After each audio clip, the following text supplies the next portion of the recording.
ایک لمحے کے اندر پروردگار نے مسجد حرام سے مسجد اقصی سے 7ویں آسمان تک بلایا کہ جب رسول واپس آیا تھا تو کنڈی ہل رہی تھی.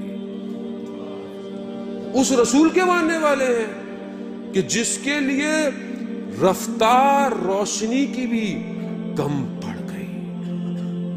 براق آیا آسمان سے جو پرواز پر لے کے جا رہا تھا.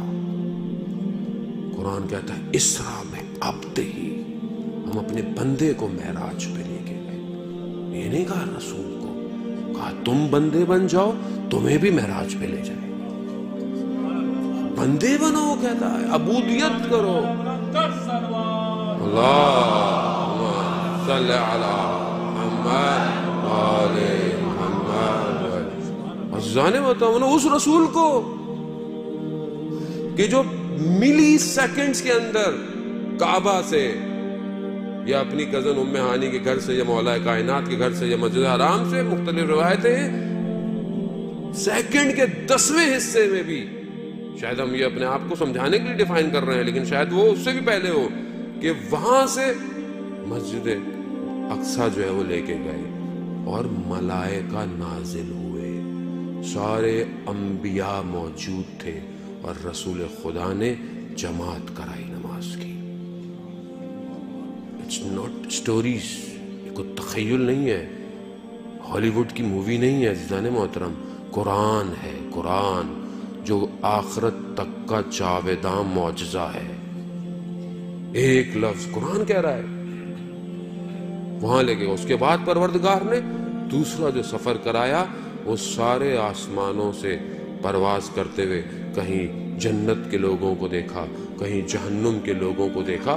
حدیثیں طولانی ہیں، وقت نہیں ہے کہ حدیث معراج جو ہے وہ گفتگو کی جائے. کبھی کسی آسمان پر ملائکہ کا دیکھا تو ملائکہ نے کہا کہ یا رسول اللہ ہمارا سلام علی کو بھیجیے گا. پھر دوسرے آسمان پر گئے، آسمان بدلتے چلے گئے، ملائکہ بڑھتے چلے گئے اور ہر سب نے کہا یا رسول اللہ ہمارا سلام ہو، ہمارا سلام علی کو دیجیے گا، ہم بہت مشتاق ہیں دیدار کے. معاملہ اوپر پہنچا کہ جہاں پر حضرت جبرائیل سب سے افضل ملائکہ نے کہا کہ میں نے اگر ایک لمحہ ایک انگلی کے برابر بھی حصہ آگے بڑھایا تو جل کے خاک ہو جاؤں گا، میں نہیں جا سکتا. وہاں رسول کو کہا آئیے آئیے. 2 کمانوں کے برابر کا فاصلہ، کعبہ قوسین، سدرۃ المنتہا پر اپنے محبوب کو بلایا اور پھر محبوب سے کہا کہ یا محمد میں نے زمین پر دیکھا تو میں نے دیکھا کہ تم سوائے میرے کسی کو یاد نہیں کرتے. میں محمود ہوں، تم محمد ہو. اللہم صلی علی محمد. عزیزان محترم، کہا میں محمود ہوں، تم محمد ہو. اور محمد پھر تمہارے بعد میں نے جب زمین پر نگاہ ڈالی تو مجھے علی کے سوا تمہارا کوئی وسیع نظر نہیں آیا. یا اللہم صلی علی محمد. عزیزان محترم، یہ حدیث ہے، متواتر حدیث ہے. اور رسول خدا نے جب رسول خدا کے وجود کو جب پروردگار نے دیکھا، پروردگار سے زیادہ بہتر تو کوئی کسی کو نہیں جانتا نا، اس وجود کو جب دیکھا تو اس وجود میں صرف ایک ہستی کو اتنا لبریز پایا کہ اسی کے لہجے میں پروردگار نے گفتگو کی.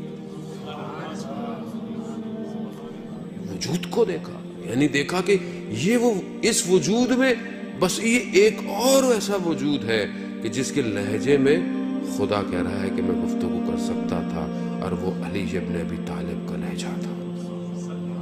کمال. عزیزان محترم، فضائل کو طریقوں سے بیان کرے کہ توحید توحید نظر آئے، نبوت نبوت نظر آئے اور امامت امامت نظر آئے. یار غلطیاں نہ کریں لوگوں سے واہ واہ کے چکر میں. لوگ یہاں واہ واہ کے چکر میں یہ پڑھ دیا وہ پڑھ دیا. یہ یہاں واہ واہ ہو رہی ہے, وہاں پر جب چترول پڑھیں گے نا اوپر تو پتہ چل جائے گا. جو حق ہے اس کو بیان کرے. جب خدا کہہ رہا ہے کہ میں نے پایا, میں نے اپنا بہترین بندہ پایا, میں اپنے بندے کو لے کے گیا معراج.